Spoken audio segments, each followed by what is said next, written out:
What's up, Commanders family? If you believe that Jaden Daniels is just getting started, and that our 2025 rookie class might be even more important than last year's, go ahead and smash that like button, hit subscribe, and tell us in the comments, which rookie are you most excited to see start this season? Josh Connelly Jr. or Trey Amos? This might sound bold, but Fox Sports just dropped a prediction that should fire up every Commanders fan out there. 2 rookies, not 1, but 2, could crack the starting lineup on a Super Bowl contending team. Let's break it all down. Let's not sugarcoat it. The 2024 season was historic for the Washington Commanders, a 12-win campaign, a trip to the NFC Championship game, and a franchise quarterback, Jaden Daniels, who didn't just hold his own as a rookie. He elevated the entire organization, but now the bar is higher, the expectations are real, and nobody, especially Adam Peters and Dan Quinn, is settling for pretty good. So, what do you do when you're picking at the back of each round? And still want to reload the roster? You draft smart, you develop faster, and you bet on upside, especially at positions that make or break playoff teams. Enter David Hellman from Fox Sports. In his post-draft power rankings, Hellman didn't just leave Washington in the top 10. He put them at number 6 in the entire NFL. That's right, folks. A top 6 team with Super Bowl aspirations. But it's what he said next that caught everyone's attention. I expect Josh Connelly Jr. and Trey Amos both to push for starting jobs. Let that sink in. 2 second-round rookies drafted at the tail end of day 2 could start. And not on a rebuilding roster, but on a team with its eyes on Vegas. Let's talk about why that's not just possible. It might be necessary. Let's start with Josh Connelly Jr., the athletic, nasty offensive tackle out of Oregon. Now I know what you're thinking. Didn't we just trade for Laramie Tunsil? We sure did. But the plan isn't to toss Connelly into the fire at LT. This is about building dominance on the left side, and word around Ashburn is that Connelly could start out at left guard. Think about that. Laramie Tunsil at tackle, Josh Connelly Jr. at guard, Jaden Daniels protected by 2 explosive athletes, both with elite footwork and anchor strength. This isn't just about development, it's about chemistry. If Connelly shows out in camp, don't be surprised if Sahdik Charles slides into a backup role and Connelly gets the nod week 1. He's raw, yes, but the upside, sky high. And when you're all in on protecting your franchise QB, like Peters clearly is, you take the best 5 and let them gel. Now let's talk about the buzz around Trey Amos, and why he might be the steal of the draft. He was projected by some scouts as a late first-rounder. He's 6'1", 195 pounds, physical, aggressive, and thrives in man-press coverage, which just so happens to be what Joe Witt Jr. loves in his corners. Washington grabbed him at number 61 overall, and even Bleacher Report's Brent Sobleski couldn't believe he fell that far. The Commanders should be thrilled he was still on the board. Amos fits nicely opposite Marshon Lattimore. And here's the thing. Amos isn't coming in to sit behind a crowded depth chart. Mike Sainristil, who played outside last year, is more natural in the slot. Jonathan Jones? He's a savvy vet, but he's better suited off the island. Emmanuel Forbes is still developing.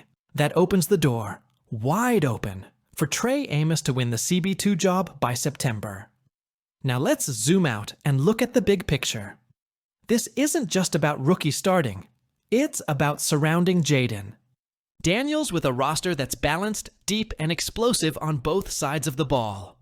The Commanders brought in Laramie Tunsil, a 5-time Pro Bowl blindside blocker, Deebo Samuel, an all-pro weapon who can turn any play into a touchdown, and now possibly 2 rookie starters to stabilize both trenches. That's how you build around a young quarterback. That's how you give yourself a real shot to return to the NFC title game, and maybe even go one step further. This is classic Adam Peters roster construction. No wasted moves, no ego-driven picks, Just value, fit, and upside.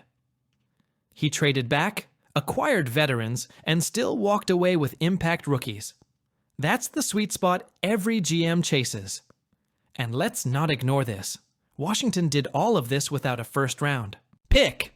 Let that sink in. A top 6 team with no first rounder that still walks away from the draft with 2 guys who might start week 1? That's impressive. That's elite front office work. That's a team with direction. Just because the Commanders won 12 games last year doesn't mean it's automatic in 2025. Injuries happen. Expectations mount. And the NFC isn't getting any easier. But this team isn't resting on what happened last season. They're building something sustainable, something dangerous. Jayden Daniels is the engine. Tunsil and Samuel are the horsepower. And guys like Trey Amos and Josh Connelly Jr.? They're the new fuel in the tank. If even one of them cracks the starting lineup, Washington gets stronger. But if both hit, watch, Yifu out. Before we dive into the odds, let's rewind to the offseason.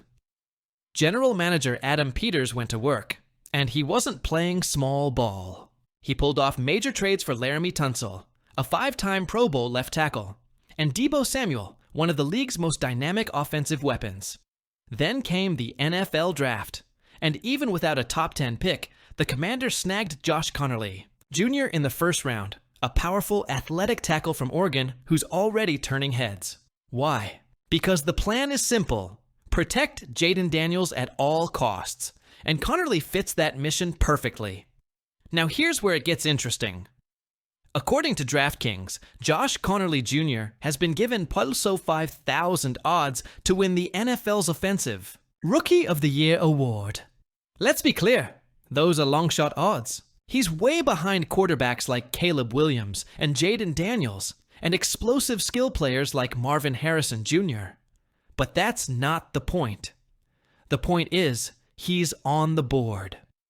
Offensive linemen rarely even get mentioned in OROI conversations. It's typically a quarterback or a receiver's race to lose. But Connelly, he's cracked the list. And that says something about how respected his talent is, and how important his role in this offense might be. Let's talk about who Josh Connelly Jr. is, and why he's worth watching. At Oregon, he started as a highly touted 5-star recruit, and developed into one of the most athletic tackles in college football. He's 6'5", around 310 pounds, with light feet and strong hands. Quick off the snap. Physical at the point of attack. And he's got that dog mentality that you need to survive in the trenches. He played left tackle at Oregon, but the Commanders could experiment with him at left guard, putting him next to Laramie Tunsil for a potential dominant duo protecting Jayden's blind side. And let's not forget, Connelly is just 20 years old. He's not even close to his ceiling. So let's address the question, why is an offensive lineman with long shot odds even in the conversation for Rookie of the Year? It starts with impact. If Connelly starts from day one and helps teach Jayden Daniels upright, he'll be an unsung hero of every big play this season. And guess what? The voters notice that, even if linemen don't usually get the trophy. Second, he's walking into a system where his athleticism matters. Offensive coordinator Cliff Kingsbury is expected to use wide zone runs, RPOs, bootlegs, and for that, you need a lineman who can move.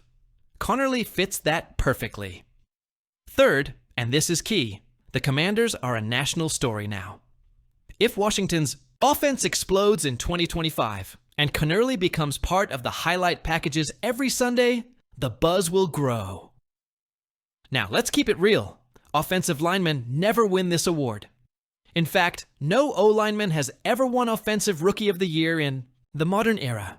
Not Joe Thomas, not Quentin Nelson, not Penei Sewell. So for Connelly to actually take the trophy, he'd have to start all 17 games, help lead Washington to a top 5 offense, be the clear catalyst for protecting Jayden and opening up the run game, and probably get named an All-Pro or at least Pro Bowler in year 1. It's a long road. But the point is, the potential is there, and DraftKings sees it. That alone is a huge sign of respect for what Adam Peters has built and how quickly Connelly could emerge. Here's where it gets even more exciting. Connelly and Jaden played against each other in the Pac-12. They know the speed of that conference. They know what it takes to compete. And now they're teammates, tasked with doing one thing: take the Commanders to the next level. Jaden Daniels is the star, but every star needs protection. And if Connelly can lock down the left side, or even slide inside and dominate in the run game, that's a rookie pairing that could define this next chapter in Washington. This isn't just about individual awards. It's about synergy and about building a long-term foundation for success. So let's turn it to you, Commanders HQ fam. Do you think Josh Connelly Jr. and Trey Amos will start Week 1? Which rookie are you most excited about? And where to call? You think this team finishes in 2025? Drop your answers in the comments. Hit that thumbs up if you're riding with Jaden this season, and be sure to subscribe for more Commanders news, draft breakdowns, and insider buzz every week, right here on Commanders HQ. Until next time, hail to the Commanders, and let's keep building something special.